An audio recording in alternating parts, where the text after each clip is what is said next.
Rain poured heavily that evening, the kind that made Lagos roads look like rivers of flashing headlights and floating plastic bottles. But under the faint glow of a streetlight in the heart of Surulere, a crowd was beginning to gather, right in front of Mama Tola's rice and beans joint. A black Rolls-Royce Cullinan, sleek and intimidating, had just pulled up in the mud. Its tinted windows slowly rolled down, revealing a face that every magazine in Nigeria had displayed: Bryan Kole, the 28-year-old billionaire tech mogul known for his ruthlessness and perfection. His expensive wristwatch glistened in the rain. But what stunned everyone wasn't his presence, it was what he said next. "Please," he begged softly, voice trembling, "don't let her die. Someone call an ambulance now." In his arms was a young woman, her apron stained with stew and blood. Her hands were cold, her face pale.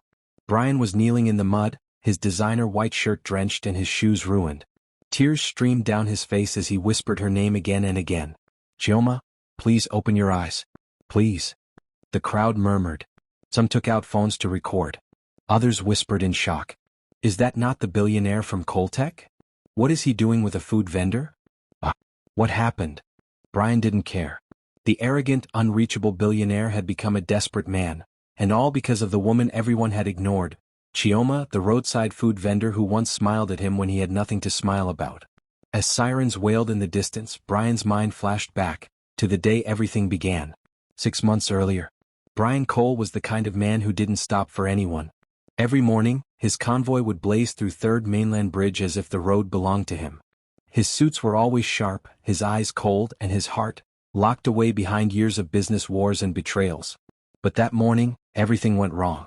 His car broke down right in front of a dusty roadside canteen, one that smelled of fried plantain and pepper stew.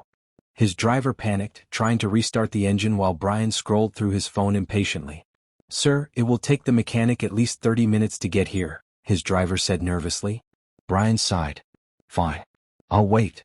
He stepped out, annoyed. The street was noisy, hawkers shouting, Danfo buses honking, and the rich aroma of jollof rice filling the air. Across the road, a woman in a simple yellow Ankara dress was serving food from large silver pots. Her laughter carried through the chaos like sunlight through clouds. "Customer, you go chop?" she called to a truck driver, her smile warm and confident. Bryan's eyes lingered on her. Something about her calm amidst the noise intrigued him. She was maybe 24, dark-skinned, beautiful without trying, her braids tied in a neat bun, her voice soft yet firm. He didn't realize he was staring until she turned and caught his gaze. Instead of looking away, she smiled politely and said, "Oga fine boy, abi hunger no day catch you?" The people around laughed, but it wasn't mockery, it was admiration. Bryan blinked, almost smiling for the first time that morning. His driver looked shocked when Bryan said, "Get me whatever she's selling." When Chioma served him a plate of steaming rice and fried plantain, he noticed her hands, clean despite her work, and how carefully she arranged the food like she respected every customer. He ate quietly, surprised that the food was delicious. "You cook this yourself?" he asked. "Yes, sir," she said proudly. "I cook every morning before sunrise. My customers say it gives them energy to face Lagos Wahala." He nodded.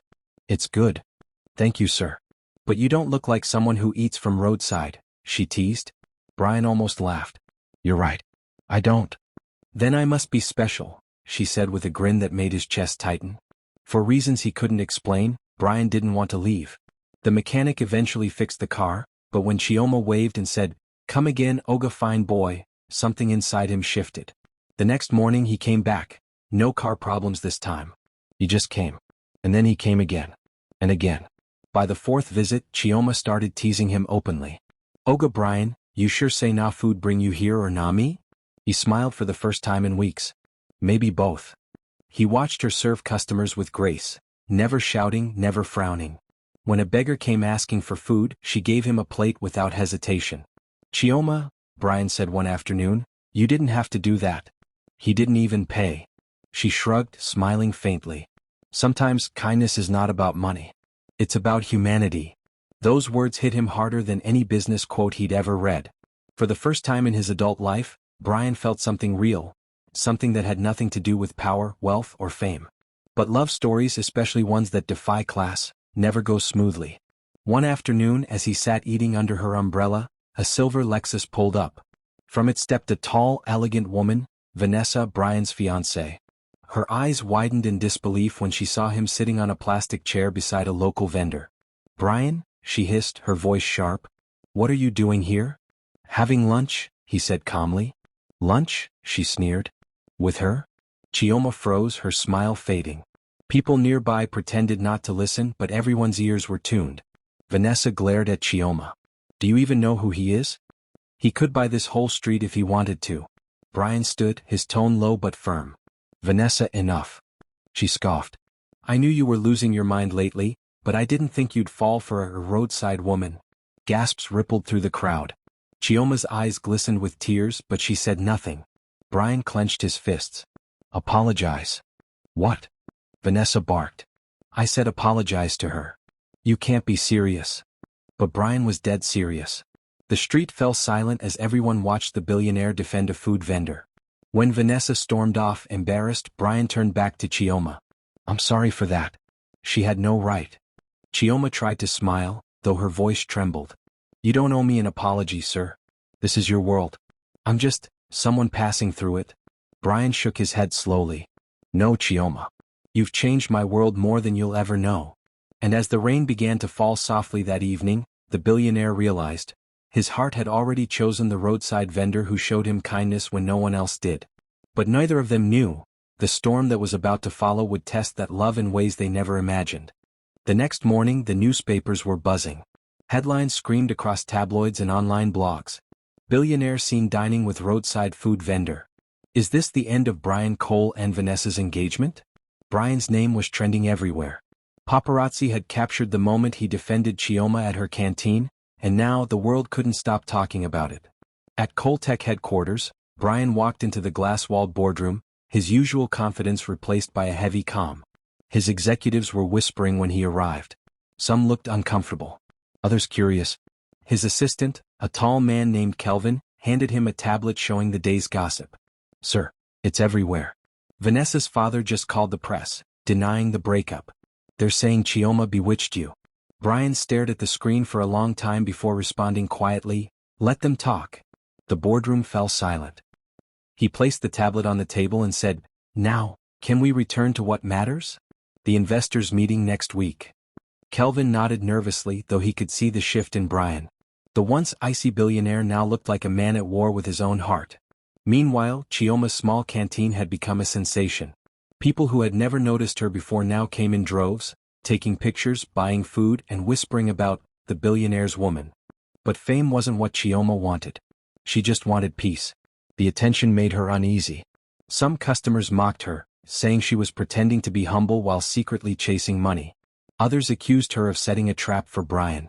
One afternoon, as she washed plates behind her stall, an elderly woman approached her. "Chioma," the woman said softly, "I see the way you look at that young man. But remember, the rich don't see the world the way we do. Be careful not to lose yourself." Chioma smiled faintly. "Mama Ifioma, I never planned for any of this. He's kind to me, that's all." Mama Ifioma sighed. "Kindness from a man with power can feel like love. Don't let it confuse you." Chioma nodded, but deep inside she already knew she was falling for him. A week later Bryan returned. But this time not in his Rolls-Royce. He came alone, driving an old Toyota. When Chioma saw him step out, she laughed. "Oga Bryan, you done downgrade?" He grinned. "Let's say I'm trying to blend in." They sat together under her umbrella, laughing like old friends. For the first time in his life, Bryan felt normal. No cameras, no investors, no expectations. Just peace. They talked about everything. Her struggles to pay rent, her late mother who taught her to cook, his childhood before wealth found him. "Do you ever feel lonely?" she asked quietly. Bryan looked at her for a long moment. "Every day." There was a pause, heavy, honest, raw. Then Chioma smiled. "That's because you eat alone. Food tastes better when shared." He chuckled. "Then maybe I should keep coming here." "You better do," she teased. "Or I'll report you to my regular customers." But while they laughed, Vanessa was plotting. Humiliated and angry, she went to her father, a powerful politician named Chief Diet, and threw a copy of the newspaper on his table. "Daddy, you see what he's done? He's making me a laughingstock." Chief Diet frowned. "Calm down, Vanessa. This is not good for your image, or for our political alliance with the Kole family." "I want him ruined," she snapped. "He embarrassed me in front of people. I want that girl out of the picture. The chief leaned back, his voice cold. Leave it to me. Days later, Bryan noticed something strange. When he went to Chioma's canteen, the street was quiet. Her umbrella was gone. The silver pots were gone. The space empty. His heart sank. He asked around, and a man selling phone chargers said, Oga? Them carry her go yesterday. Oh? Task force come, say she no get permit. Dem scatter everything. What? Bryan's voice sharpened. Dem say she no suppose dey sell for there again. She try beg them but they no gree. She cry tire. Bryan's chest tightened. He immediately called Kelvin. Find out which agency carried out that raid. And I want to know who ordered it. Within hours, the truth came out. It was orchestrated by Chief Odiet's people. Furious, Bryan went straight to the chief's mansion that night. Good evening, sir, Bryan said as he entered the luxurious sitting room. His tone was controlled, but his eyes were burning. Chief Odiet smiled coolly. Bryan, my boy. What brings you here? You know exactly why I'm here, Bryan replied. You destroyed that woman's livelihood. Why? The chief's smile vanished. Because she's beneath you. You are a Kole. You have a legacy to protect. Do you want to ruin it for a street vendor? Bryan stepped forward, his jaw clenched. You don't get to decide who's beneath me. You're making a mistake, the chief warned. Marry my daughter and you'll gain power beyond your imagination. Choose that girl and you'll lose everything. Bryan's reply was quiet but sharp as a blade. Then I'll lose everything. The chief laughed bitterly. You'll regret this. Maybe, Bryan said, turning toward the door. But at least I'll regret it as a man, not a puppet. When Bryan found Chioma later that night, she was sitting outside a small uncompleted building, clutching her broken umbrella and sobbing softly. He knelt beside her. Chioma, I'm so sorry. I should have protected you. She shook her head. You didn't cause this. I knew something bad would happen the moment people saw us together. Men like you don't end up with women like me. Bryan took her hand gently. Maybe that's what the world thinks. But I don't care what the world says anymore. She looked up at him, eyes red and trembling. Bryan, they destroyed everything I worked for. I have nothing left. He smiled softly. Then start over with me. For a moment, she said nothing, just stared at him as the rain began to fall again, washing the dust off the street. And right there, in the middle of a storm, the young billionaire and the food vendor shared their first kiss. A quiet rebellion against a world that said they didn't belong together. But what they didn't know was that Vanessa's revenge was only beginning, and it would come at a price neither of them was ready to pay. 3 weeks passed since the night Bryan found Chioma crying beside her ruined canteen. He had moved her into a small but cozy apartment in Yaba. Nothing flashy, just peaceful. He told her it was temporary until she could rebuild her business. At first she refused. Bryan, people will talk, she protested gently. They'll say I'm using you for money. He smiled, brushing his thumb across her hand. Let them talk, Chioma. You gave me peace when the whole world only wanted my money. This is the least I can do. Chioma finally agreed, but only under one condition, that she'd rebuild her canteen with her own hands, not his. Bryan respected that. He even promised not to interfere, no matter how tempted he felt. But deep down he was still watching her, quietly, protectively from the sidelines. In her new neighborhood, Chioma became everyone's favorite again. Her food, her humility, her laughter, they made people feel like family. Every morning, the aroma of her stew filled the street. She had started again with just one table, 2 pots, and her willpower. And soon Bryan began visiting again. But now he came without his suits or fancy cars. He dressed in simple shirts, jeans, and sandals, blending in with her world. To most people he was just Uncle B, a kind young man who helped Chioma lift pots and sometimes delivered food to nearby offices. But for Chioma he was becoming something more, her closest friend, her safe place.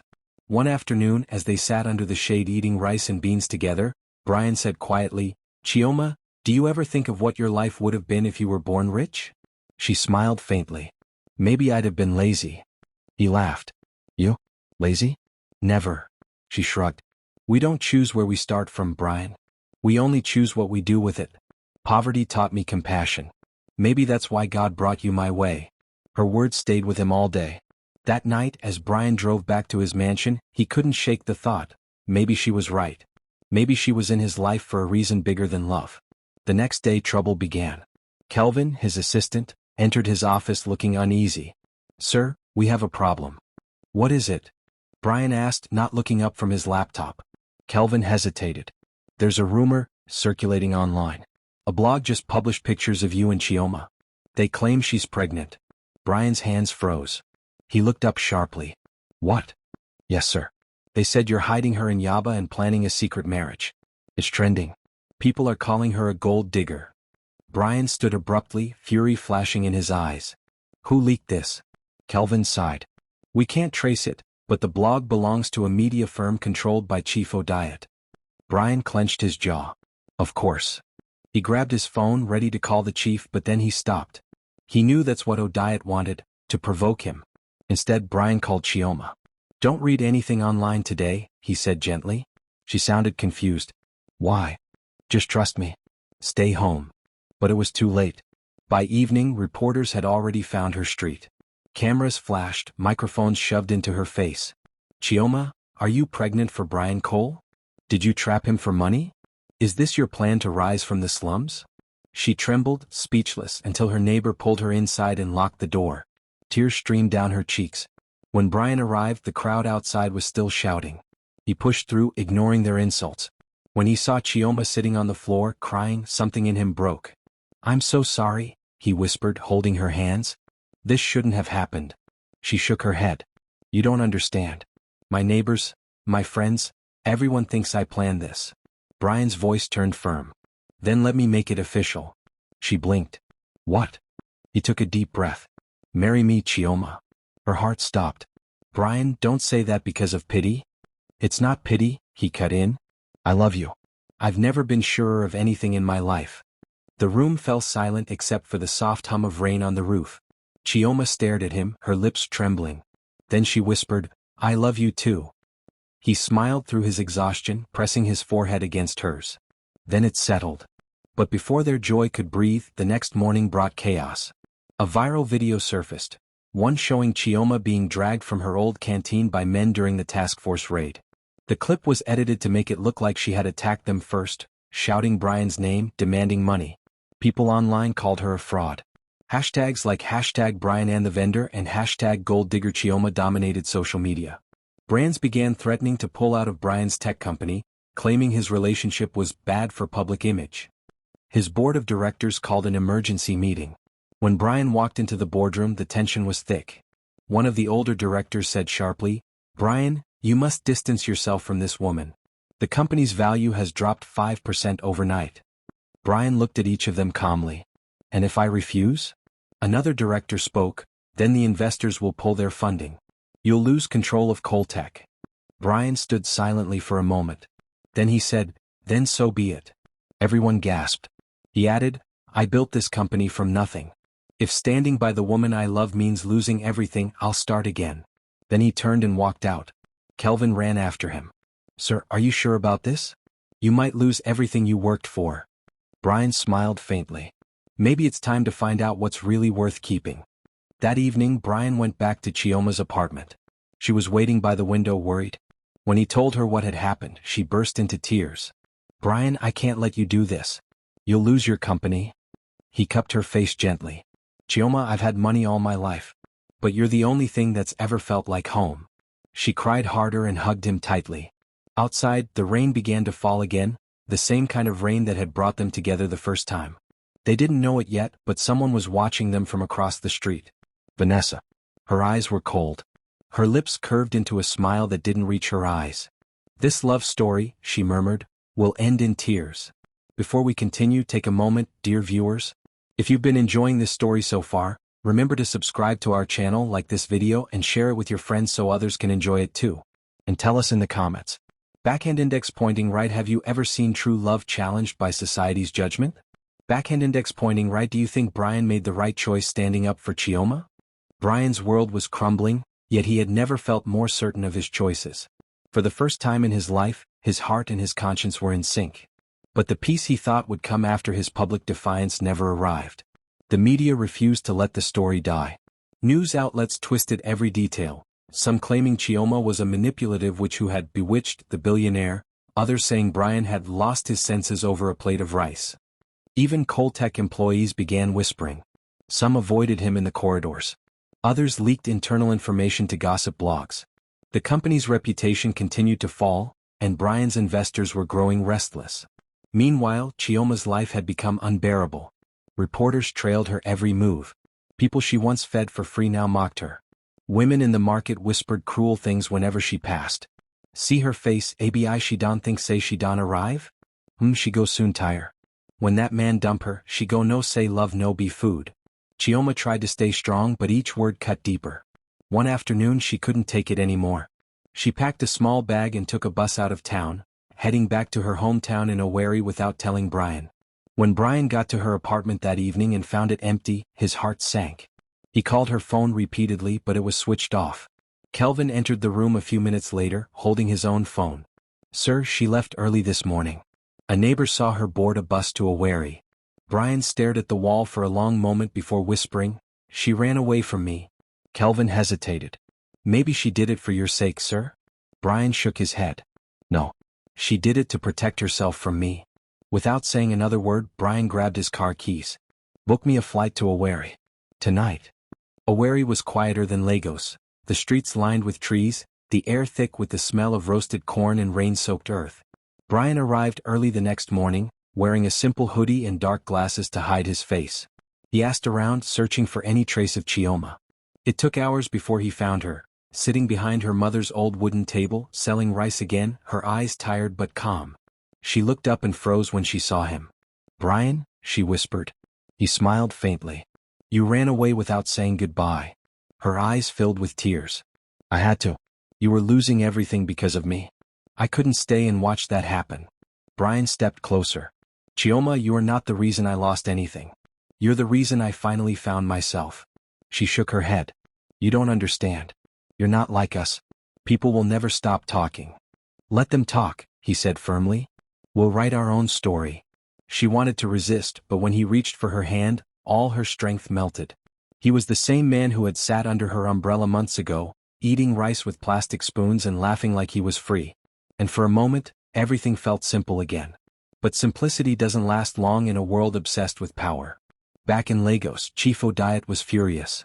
His daughter Vanessa had been spiraling, drinking too much, screaming at maids and obsessively watching videos of Bryan and Chioma. Daddy, she snapped one night, slamming her glass on the table. You said you'd handle it. The chief sighed. I'm trying, Vanessa, but that boy is stubborn. I don't care. Do something. If I can't have him, nobody will. Her words were wild, dangerous. The chief stared at her for a long moment, then picked up his phone and made a call. Tell the men to follow my instructions exactly. I don't want the boy dead. Just teach him a lesson. 2 days later, Bryan and Chioma were walking through a local market in Owerri, laughing as they shopped for ingredients.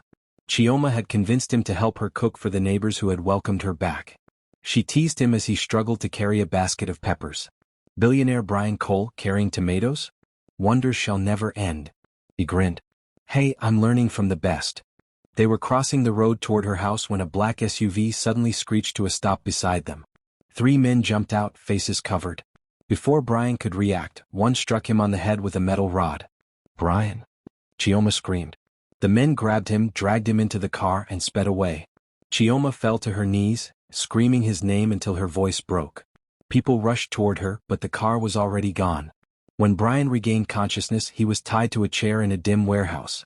His head throbbed, his vision blurred. 2 men stood nearby, one smoking, the other sharpening a knife. The smoking one spoke first.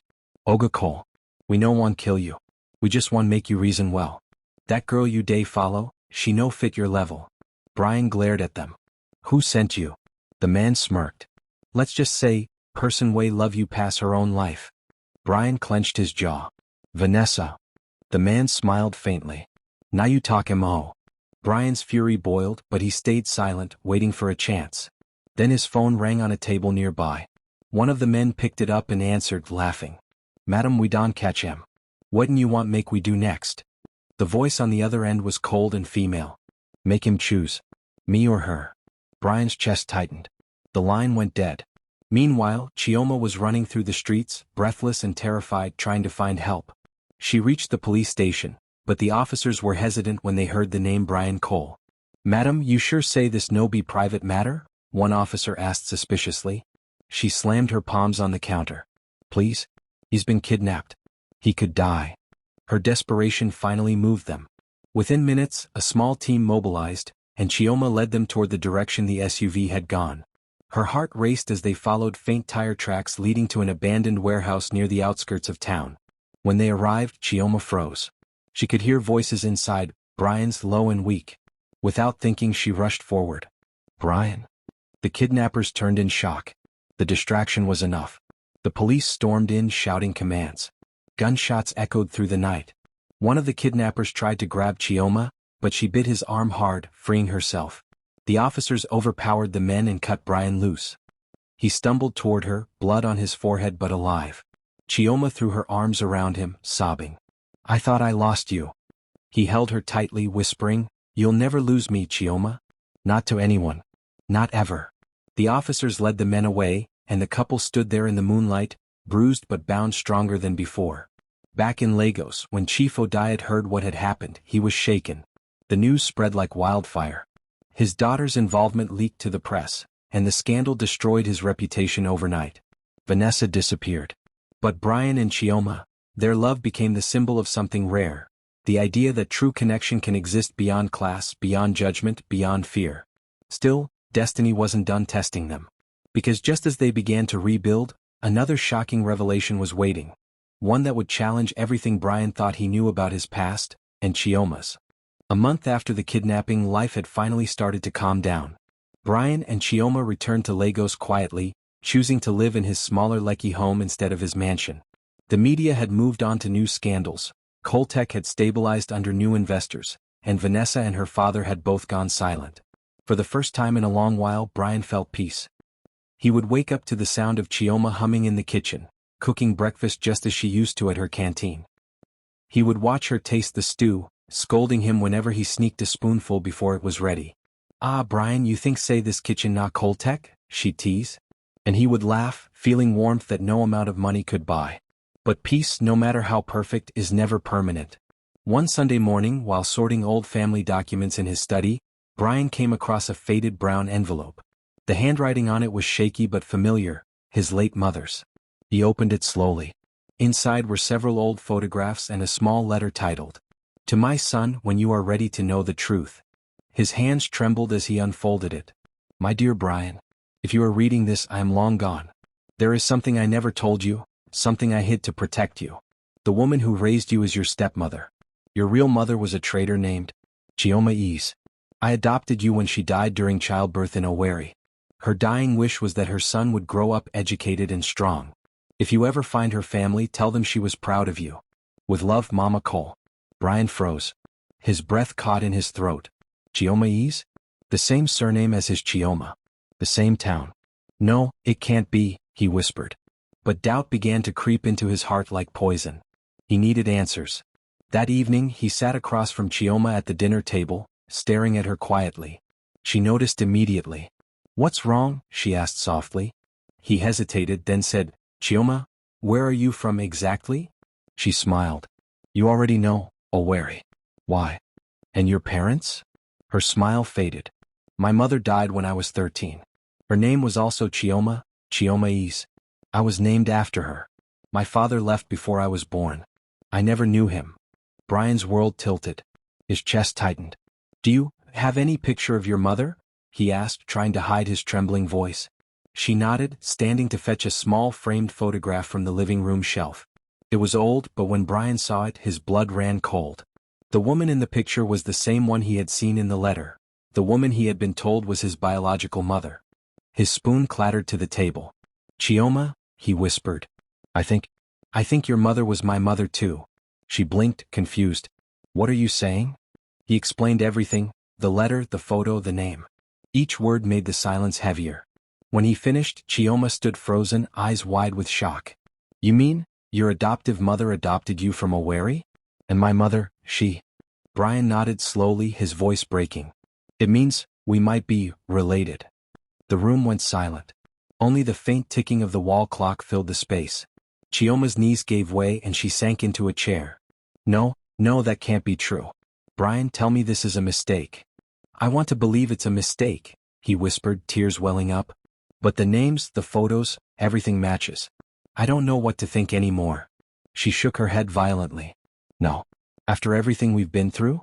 After all the pain, the love, you're telling me it might be forbidden? Bryan reached for her hand, but she pulled away, trembling. Don't touch me, she said in a broken whisper. I need to breathe. She ran to her room and shut the door. That night, Bryan didn't sleep. He sat alone in the living room, staring at the letter until dawn. The next morning, Chioma was gone. Again. This time she didn't leave a note. Only the picture of her mother sat on the dining table beside the letter. 2 pieces of a mystery neither of them had asked for. Bryan knew he couldn't live with uncertainty. He had to know the truth no matter how painful. So he booked a flight to Owerri again, to find the midwife who had been present the night he was born. After hours of searching, he found her, an elderly woman named Nurse Nwando, frail but still sharp. When he showed her the photo of Chioma's mother, she gasped softly. Yes, I remember this woman. Chioma Eze. She gave birth to twins that night. Bryan's breath caught. Twins? Yes, the nurse said slowly. A boy and a girl. But she was very weak. She begged me to save the children, but she didn't survive the night. Her relatives could only take one child, the girl. The boy was adopted later by a wealthy family. Bryan's hands shook. You mean, the boy was me? The nurse looked at him closely. If your papers say you were adopted from Owerri that same year, then yes. You are that boy. Bryan's heart raced. And the girl? She would be about the same age as you. Her name was also Chioma, like her mother's. Bryan felt a rush of relief, mixed with fear. So she's not my cousin. She's your twin sister, the nurse finished softly. The words hit him like lightning. His knees went weak. He stumbled out of the clinic, rain pouring down again, the same kind that had brought Chioma into his life. Only now that rain felt cruel, washing away everything he thought he knew about love. Meanwhile, Chioma had returned to her hometown again, tormented by confusion. She couldn't eat, couldn't sleep. Her heart said Bryan was her soulmate, but her mind screamed no. Then 2 days later she received a call. It was Bryan. His voice was low, trembling. Chioma, I found the truth. She held her breath. Tell me. There was a pause. Then he said the words that shattered her completely. You're my twin sister. Her phone slipped from her hand. She sank to the floor, tears streaming uncontrollably. The love that had once felt like a blessing now felt like a curse.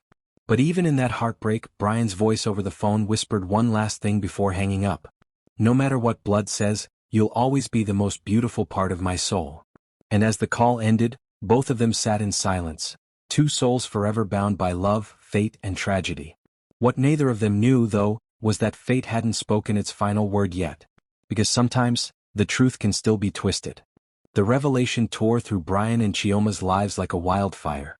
Both of them vanished from the public eye. The world thought they had separated because of the scandals, but no one knew the true reason, that the love that once bound them now stood on the edge of taboo. Bryan stopped going to Coltech. He shut himself inside his house for weeks, haunted by the memory of Chioma's laughter, her smile, her warmth. Everything reminded him of her, and now everything felt wrong. Chioma, on the other hand, had moved back to Owerri permanently. She reopened her food business but found no joy in it. Every spoon of rice she served tasted like heartbreak. Every time she saw a couple smile, her chest tightened. One evening, as she sat outside her small shop staring into the distance, Mama Ifioma, the same elderly woman who had once warned her about Bryan, walked up to her. My daughter, Mama Ifioma said gently, sitting beside her. You've lost too much weight. This sadness will kill you. Chioma smiled faintly, tears glistening in her eyes. Mama, how do you heal from loving someone you were never supposed to love? Mama Ifioma sighed. Love is like fire, my dear. It gives warmth, but if you hold it too close, it burns. Maybe what you felt wasn't a mistake. Maybe it was just misplaced. Chioma wiped her tears silently. But he didn't do anything wrong. Neither did I. Yes, Mama Ifioma said softly. That's what makes it the hardest kind of pain. Meanwhile, in Lagos, Bryan was desperate for confirmation. Anything to prove the nurse was wrong. He ordered a DNA test, secretly sending his and Chioma's samples to an independent laboratory in the UK. The waiting period felt like years. He would pace the floor every night, replaying every moment with Chioma. Her kindness, her laughter, the way she always gave food to the hungry. How could something so pure be so wrong? He muttered to himself. Kelvin, his assistant, grew worried. Sir, maybe you should take a break. Go away for a while. You can't keep torturing yourself. Bryan looked at him and whispered, "I don't want a break, Kelvin. I want the truth." 2 weeks later, the results arrived in an envelope. Bryan sat in his study, staring at it for a long time before opening it. His hands trembled as he unfolded the paper. Then he froze. The words blurred before his eyes, but the meaning was clear. Result: no biological relation detected. Bryan's eyes widened. "No relation?" he whispered. "No relation." He read the line over and over again, tears filling his eyes. The relief was overwhelming, mixed with rage at the mistake that had caused them so much pain. Without wasting another second, he grabbed his phone and called Chioma. But her number was no longer active. He took the next flight to Owerri. When he arrived at her canteen, Chioma was shocked to see him. Her hands trembled as she held the ladle. "Bryan," she whispered. He didn't wait. He stepped forward, his voice breaking. "Chioma, it was all a lie. The test results, they say we're not related. We're not twins." She blinked, speechless. "What?" "But the nurse." "She was mistaken," he said quickly. "There was another child born the same night, another family. She mixed up the records. I confirmed it. We are not blood-related, Chioma." Her breath caught. "Are you sure?" He nodded, tears streaming down his cheeks. "I swear it. I wouldn't lie to you. We were never siblings, Chioma. We were just two people who were meant to find each other." She sank into a chair, sobbing uncontrollably. Relief, disbelief, and love all collided inside her. Bryan knelt before her, holding her hands tightly. "We've suffered enough. Please, Chioma. Don't let a mistake steal what's ours." She touched his face gently, still trembling. "Bryan, I don't even know what to feel. One minute I'm your sister, the next I'm your lover again. My heart is tired." "I know," he whispered. "But it's still beating for me. And mine's still beating for you." She laughed through her tears, a sound both broken and beautiful. "You're still dramatic, Bryan Kole. And you're still the most stubborn woman I've ever met," he said softly. They stared at each other for a long moment, and for the first time in months they smiled. By the next week they decided to take things slow. Bryan stayed in Owerri for a while, helping Chioma rebuild her shop properly, legally this time with full government permits. People began to see them together again, and though the gossip started to rise, neither of them cared. Their love had already been tested by fire, nothing else could shake it now. One evening as they closed the shop, Bryan pulled out a small velvet box from his pocket. Chioma gasped. "Bryan, what are you doing?" He smiled nervously. "Something I should have done long ago." He opened the box. Inside was a simple gold ring. "I've lost you twice," he said softly. "Once because of fear and once because of lies. I don't want to lose you again. Chioma Eze, will you marry me, for real this time?" Tears streamed down her face as she covered her mouth. "Bryan, you don't need to." He interrupted gently. "I'm not asking because I need to. I'm asking because I want to. Because I can't imagine a life where you're not beside me." The market women who had gathered around began to cheer. Children clapped. The sun dipped low, painting the sky gold. Chioma nodded, crying. "Yes, Bryan. Yes." He slipped the ring on her finger and the crowd erupted in joy. But just as they embraced, a black car parked across the road, a familiar figure stepping out slowly. Vanessa. Her face was pale, her eyes dark and sunken. She watched them silently, her lips curling into a faint smile. "You think it's over?" she whispered under her breath. "We'll see about that." Then she turned and disappeared into the shadows. That night, Bryan and Chioma sat under the stars outside her shop, their fingers intertwined. "I still can't believe this is real," she murmured. "It's real," Bryan said, gazing at her. "This time, nothing's coming between us." But somewhere far away, Vanessa was already making a call, one that would set off a chain of events that would test their love again, this time not with lies, but with danger. The engagement between Bryan and Chioma became the talk of the town. This time it wasn't scandal, it was celebration. Social media was flooded with clips of Bryan kneeling in the dusty Owerri market, proposing to the woman once mocked as a roadside vendor. Headlines read, "Billionaire chooses love over status." Chioma the vendor becomes fiancée of Nigeria's most eligible bachelor. People who once called her a gold digger now called her Lucky Chioma. But she knew it wasn't luck, it was love, tested by pain and purified by truth. Bryan relocated to Owerri temporarily to oversee Kolteka's expansion there, but deep inside he wanted to be close to Chioma as she planned their traditional wedding. The whole neighborhood buzzed with excitement. Women came by daily to help sew outfits. The air smelled of palm wine, jollof, and roasted chicken. Children practiced dance steps for the big day. For the first time in forever, Chioma's laughter returned, full and sincere. But the joy didn't reach everyone. Vanessa watched from a distance. Her once flawless image was gone. Her father's political empire had collapsed after the failed kidnapping scandal, and she had been abandoned by everyone she trusted. Now she lived in silence, except for one thing that kept her awake at night: Bryan's name. She told herself it wasn't love anymore. It was revenge. Pure, burning revenge. One afternoon, while Bryan and Chioma were shopping for fabrics in the city, Vanessa disguised herself in a headscarf and sunglasses and followed them quietly. She watched the way he held Chioma's hand, the way he smiled at her, the way they looked at each other, and her jealousy twisted into something darker. As the couple entered a jewelry store, Vanessa whispered to the man beside her, a rough-looking fellow with a scar across his cheek. "You know what to do," she said coldly. "Make it look like an accident." The man nodded and disappeared into the crowd. Inside the store, Bryan was helping Chioma pick a simple diamond bracelet when he suddenly noticed something outside. A reflection, a movement. A man approaching their car. "Chioma, stay here," he said, his voice tense. She frowned. "Bryan, what is it?" But before he could answer, a loud explosion ripped through the air. The store's glass shattered. Screams filled the street. Smoke rose from the parking lot. Their car was on fire. Chioma fell to the floor, covering her head. Bryan ran to her, shielding her with his body as debris rained down. When the smoke cleared, chaos erupted. People ran in every direction. Bryan's security, who had been waiting outside, rushed in to drag them to safety. "Sir, we have to move now," one shouted. They escaped through the back alley, coughing and trembling. Chioma clung to Bryan, tears streaming down her face. "Bryan," she gasped, "someone tried to kill us." "I know," he said, fury burning in his eyes. "And I know who it was." Later that night, as Chioma rested, Bryan sat alone in the living room, his fists clenched. Kelvin was on a video call, his face grave. "Sir, I checked the CCTV footage near the store. There was a woman in disguise following you.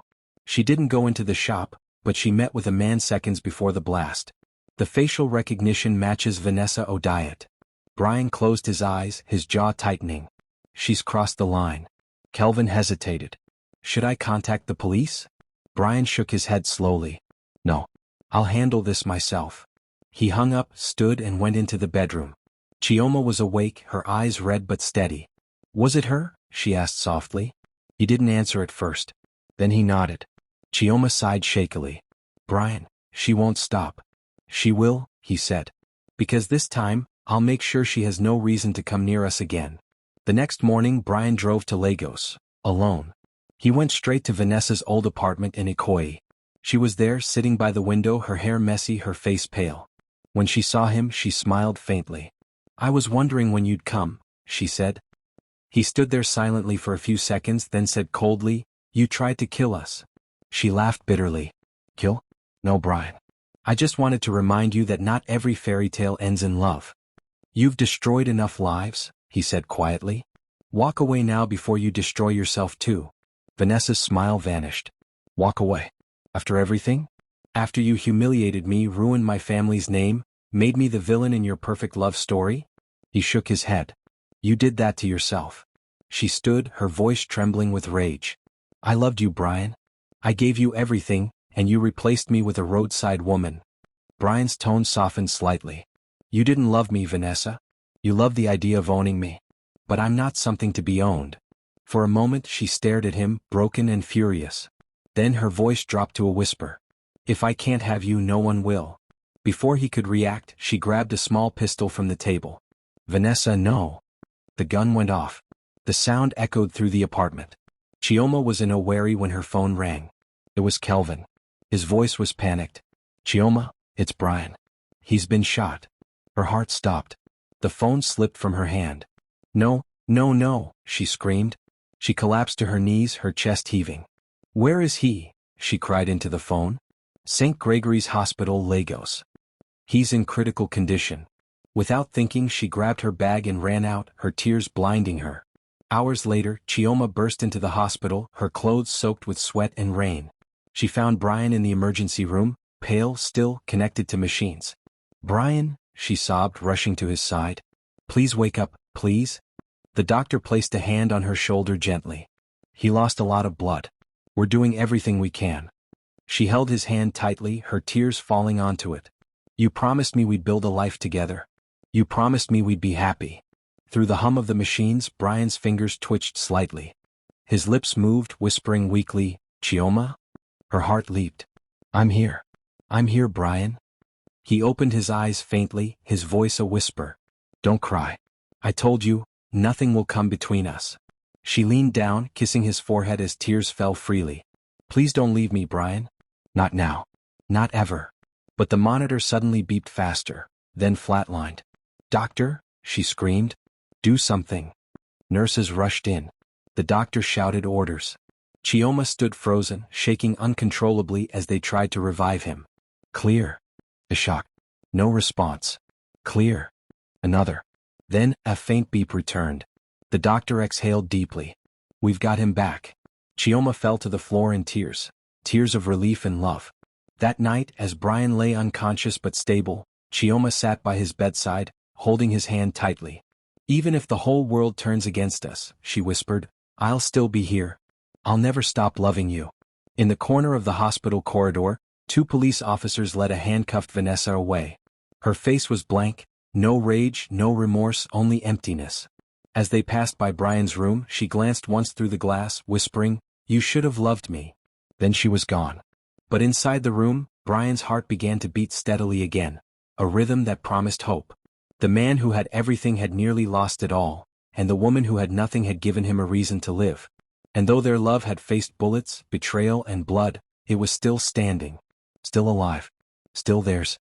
3 months later, the world had almost forgotten the chaos that once surrounded Bryan Kole and Chioma Eze. Vanessa was serving time in a federal correctional facility, her name now whispered only as a cautionary tale, a story of love twisted into obsession. But for Bryan and Chioma, life had taken a quieter turn. The hospital walls that once echoed with fear were now filled with laughter and the sound of slow recovery. Bryan, though still weak, had regained much of his strength. His days were simple: therapy in the morning, reading under the mango tree in the hospital garden, and evenings spent with Chioma by his side. She never left him, not for a single night. She had slept on a chair beside his bed for weeks, holding his hand even in her dreams. Chioma, Bryan said one evening, his voice soft but steady, you should rest. You've done too much already. She smiled, brushing his hair from his forehead. You nearly died because of me, Bryan. I'll rest when I'm sure you're truly fine. He chuckled weakly. If love was medicine, I'd be healed already. She laughed through her tears. And if stubbornness was sickness, you'd never get well. A few weeks later, Bryan was finally discharged. Reporters tried to swarm the hospital gates, but his security quietly escorted him and Chioma out through a back exit. When they returned to Owerri, the whole town celebrated. Drummers gathered in the streets, children ran beside the car, and market women danced as they shouted, Our daughter has brought Lagos to Owerri again. Bryan smiled shyly, waving at them. For the first time in his life, he didn't feel like a billionaire. He felt like a man who had finally come home. That evening, they sat by the roadside, the same kind of spot where they had first met, with smoke rising from pots of jollof and roasted plantain. Chioma looked at him fondly. It's funny, isn't it? Everything started because you stopped to eat rice one morning. Bryan nodded, smiling. That plate of rice changed my life. Maybe God was just hungry for a love story. They both laughed, the kind of laughter that comes from surviving pain. As days turned into weeks, Bryan made a decision. He called a press conference, but not in a hotel ballroom or corporate setting. This time, he held it right in front of Chioma's rebuilt canteen. Dozens of journalists gathered, confused at first by the unusual venue. Then Bryan stepped forward, holding Chioma's hand proudly. He spoke calmly, his voice strong despite the murmurs. 4 months, the world has judged this woman, called her names, insulted her, tried to break her spirit. But she stood strong. She showed me what real love and humanity mean. He paused, looking at her. Chioma Eze is not just my fiancée. She is my blessing. And today, I'm proud to announce that she will also be my wife, officially in 2 weeks. The crowd erupted in cheers. Chioma covered her face, overwhelmed with emotion. Bryan, she whispered, tears falling freely. He leaned close and said softly, This time we'll write our story ourselves. The wedding day came like a dream. Owerri streets were filled with decorations. Drummers pounded rhythms that shook the air. Women in colorful geli and asoebi filled the compound. Palm wine flowed freely, and the smell of jollof and grilled meat filled every corner. Chioma looked breathtaking in a gold lace gown with coral beads around her neck and wrists, her braids woven with tiny cowries that glistened in the sun. Bryan wore a white senator outfit with a red cap, simple yet regal. His smile as he watched her walk toward him could melt stone. When she reached him, he whispered, "You look like home." And she replied, smiling through her tears, "And you look like peace." The ceremony began with laughter, dancing, and prayers. But when the pastor asked, "Do you, Bryan Kole, take this woman to be your wife?" he didn't just say, "I do." He turned to the guests and said, "I once thought love was for people who had time for it. I was wrong. Love is what gives time meaning." The crowd applauded. When Chioma said her vows, she added softly, "You came into my life when all I had was faith and firewood. You gave me more than wealth, you gave me worth." Even the pastor's voice cracked as he declared, "What God has joined together, let no man, or woman, put asunder." As the night came alive with music and fireworks, Bryan and Chioma stood away from the crowd, under the same tree where she had once sold food. He took her hand. "Remember when you said food tastes better when shared?" She smiled. "I remember." He leaned closer. "Then promise me for the rest of our lives we'll share everything. Not just food but joy, pain, and time." Chioma nodded, tears in her eyes. "I promise, Bryan. Always." They kissed, a soft, lingering kiss that carried years of struggle, pain, and love. Around them, fireworks burst in the sky like blessings. Months later, Koltech launched its biggest social project yet, the Chioma Foundation, dedicated to funding small food vendors and helping struggling single women build their businesses. When asked why he started it, Bryan smiled and told the reporter, "Because one woman's kindness fed not just me but my soul." Chioma, standing beside him, laughed. "And because my husband can't resist good jollof rice." The crowd laughed and the cameras flashed. Years later, people would tell their children the story of the young billionaire who fell in love with a roadside food vendor, and how kindness turned into love and love into legend. They'd say, "He had all the money in the world but she gave him something he couldn't buy, peace." And on quiet nights, when the city lights faded and the sound of distant laughter filled the air, Bryan would look at Chioma and whisper, "If I had to start all over again, I'd still stop by that roadside canteen." She'd smile and reply, "And I'd still serve you rice and plantain, with extra stew." They'd laugh, and somewhere in the night breeze, the rhythm of their love story would live on. True love is not defined by wealth or status. Bryan's billions couldn't give him peace, but Chioma's kindness and simplicity did. The story teaches that genuine love isn't about class, money, or fame. It's about connection, respect, and understanding. Kindness has power beyond imagination. Chioma's small act of compassion, serving food with humility, touched Bryan's heart more than all the luxury he was surrounded by. A simple act of kindness can open doors destiny alone cannot. Respect attracts greatness. Chioma never changed her respectful, humble nature, even when mocked. Her dignity drew Bryan closer, showing that self-respect commands admiration. Society's opinions should never dictate your happiness. The world judged their relationship harshly, yet their love endured. The story reminds us that people will always talk, but their opinions cannot define your path if your heart knows its truth. Love that endures trials becomes unbreakable. Bryan and Chioma's journey faced lies, danger, and near-death experiences. Each trial made their bond stronger, proving that real love grows deeper through hardship. Forgiveness heals deeper than revenge ever can. Even after all Vanessa did, Bryan chose peace, not vengeance. The story shows that forgiveness brings healing, while hatred only consumes the heart. Be proud of your roots, they hold your strength. Chioma never hid her background as a food vendor. Instead, she carried it with pride, teaching that one's humble beginnings are not a weakness but a foundation of integrity. Destiny finds you where kindness lives. Bryan didn't meet Chioma at a business summit or a luxury event. He met her on a street corner doing honest work with joy.